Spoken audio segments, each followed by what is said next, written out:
क्या आपने कभी सोचा है कि त्रेता युग के सीता के पति और आधुनिक भारत के नीता के पति का आपस में क्या कनेक्शन हो सकता है?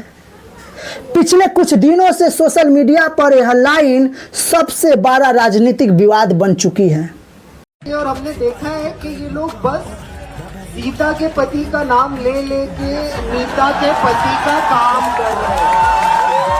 बीजेपी से आपको लड़ना है एक दिन, मगर राम से मत लड़िए।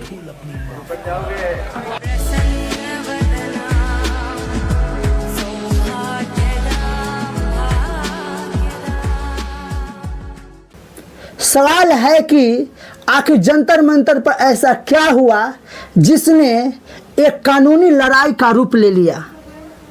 क्या यह सिर्फ कॉमेडी जोक था या फिर इसके पीछे एक गहरी क्रोनी कैपिटलिज्म की थ्योरी छुपी हुई थी? इसी को समझना है दोस्तों कि सीता का पति का नाम लेकर नीता के पति का काम करना ये लाइन कितना बड़ा विवाद बन गया। नमस्कार दोस्तों, मेरा नाम पंकज यादव है। आज हम विस्तार से बात करने वाले हैं सीता की पति बनाम नीता के पति विवाद के बारे में। क्या यह टिप्पणी वाकई किसी धार्मिक भावना को आहत करती है या फिर सरकार की आर्थिक नीतियों पर एक तीखा प्रहार है? इस पूरे मुद्दे के कानूनी और सामाजिक पहलुओं को समझने के लिए इस वीडियो के अंत तक आप बने रहिए।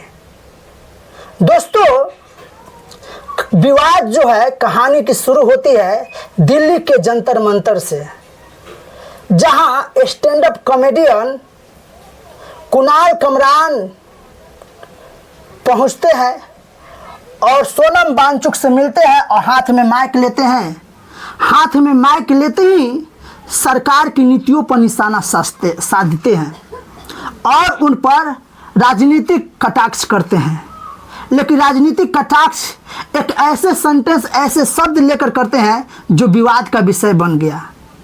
ये कहते हैं कि ये सरकार सीता के पति का नाम ले लेकर नीता के पति का काम कर रही है।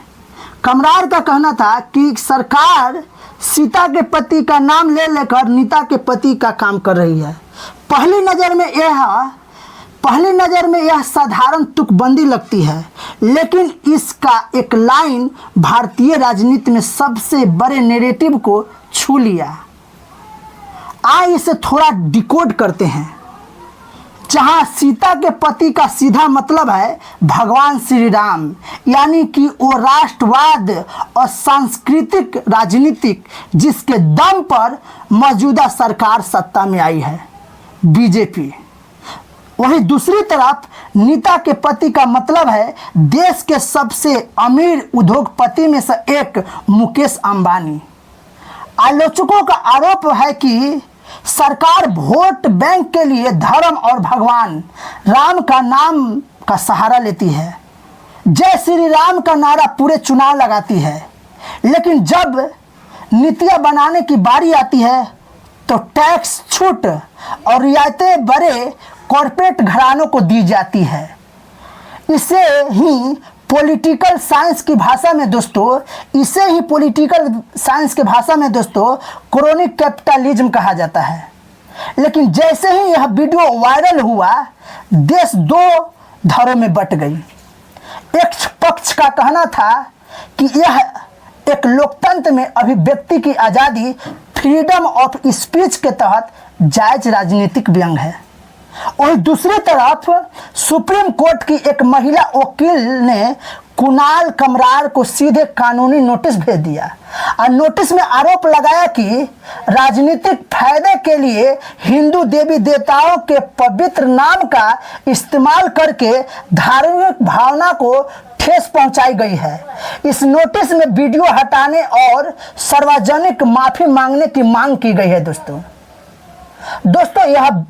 दोस्तों यह विवाद सिर्फ एक कॉमेडियन तक नहीं, यह विवाद जो है एक कॉमेडियन तक सीमित नहीं रही। यह भारत के दो सबसे बड़े मुद्दों को दर्शाता है। पहला, राजनीति में धर्म का इस्तेमाल और दूसरा देश के संसाधनों पर कॉरपोरेट्स का नियंत्रण, ये दो पहलू को दर्शाता है दोस्तों। आज दोनों चर्चा का विषय बन गया है। अब सवाल आपके लिए, क्या आपको लगता है कि यह टिप्पणी सिर्फ एक राजनीतिक कॉमेडी थी या फिर जानबूझकर धार्मिक आस्था का अपमान किया गया? क्या यहाँ पर बिना सीता के पति भगवान श्री राम के इनडायरेक्टली नाम लिए बिना मुकेश अंबानी का आलोचना किया जा सकता था, केंद्र के सरकार का कनेक्शन जोड़ा जा सकता था, राजनीतिक व्यंग किया जा सकता था, आलोचना किया जा सकता था, फिर धर्म के देवी देवताओं का नाम लेकर आलोचना करना क्या उचित था? आज देश में दोस्तों सवाल यही है, चर्चा का विषय यही है कि आप सरकार से सवाल कीजिए, आप सरकार से नीति जो है आम नागरिक के हित में बनाने के लिए मांग कीजिए, लेकिन हमारे हिंदू धर्म के, हमारे सनातन के देवी देवताओं का नाम लेकर अपमान जैसे भावना से करना क्या सही है? ऐसा लोग चर्चा कर रहे हैं, ऐसा लोग सोशल मीडिया पर लिख रहे हैं। बाकी दोस्तों आप क्या सोचते हैं इस लाइन के, इस विवाद के प्रति? आप कमेंट्स में जरूर बताना।